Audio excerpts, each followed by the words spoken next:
నాకాంక్షే విజయం కృష్ణ నా చ రాజ్యం సుఖాని చ కిం నో రాజ్యేన గోవింద కిం భోగ జీవితేన వా నాకాంక్షే విజయం కృష్ణ న చ రాజ్యం సుఖాని చ కిం నో రాజ్యేన గోవింద కిం భోగై జీవితేన వా. ఇక్కడ ఈ శ్లోకంలో కొన్ని మీనింగ్స్ తెలుసుకోవాలి.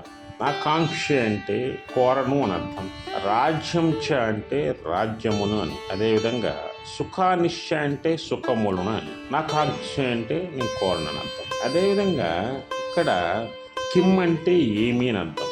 ఈ శ్లోకంలో భోగ జీవితేన అంటే భోగ భాగ్యములను అని.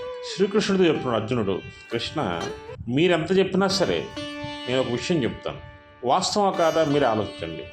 నేను విజయమును కానీ రాజ్యమును కానీ సుఖములు కానీ నేను కోరుకోవట్లే. రాజ్యముతో కానీ భోగములతో కానీ జీవితముతో కానీ నాకేమి ప్రయోజనం? ఇంతమందిని చంపి రక్తపాతంతో కూడా రాజ్యాన్ని పరిపాలించాలా? మనశ్శాంతి లేని జీవితం ఎందుకు? నాకేం సుఖం?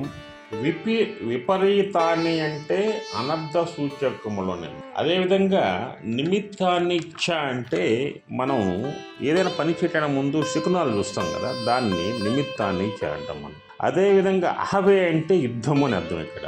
అదేవిధంగా హత్వ అంటే చంపటం, మనం జనరల్ హత్య అంటాం కదా, సాంస్క్రిట్లో హత్వ అంటే చంపటం అని. నా పశ్యామి అంటే నేనేం చూడగలను అని, పశ్యామి అంటే చూడగలను, నా పశ్యం ఏమి చూడగలను అని దాని. ఇక్కడ శ్రీకృష్ణుడు అర్జునుడు చెప్తున్నాడు, శ్రీకృష్ణ అయ్యా బావగారు, ఈ రణరంగం ఈ కురుక్షేత్రంలో గురువులను చంపుతా, దుర్యోధను చంపుతాం, అదేవిధంగా మా గురువు గారు ద్రోణాచార్యులను చంపుతాం, గురు శిష్యులను చంపుతాం, అందరిని చంపేస్తాం.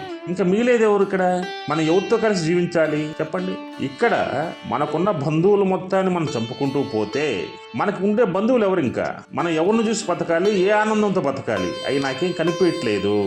నాకు ఆ శకునాలే మంచి శకునాలు ముందు ముందు కనిపించట్లేదు. అసలు ఎందుకు ఈ యుద్ధము? అనవసరం కదా శ్రీకృష్ణ, మీరే ఆలోచించండి. నా మానసిక బాధే కాదు, మీరు కూడా ఆలోచించండి అని శ్రీకృష్ణుడిని అర్జునుడు ప్రశ్నిస్తున్నాడు. జై శ్రీకృష్ణ, జై శ్రీకృష్ణ.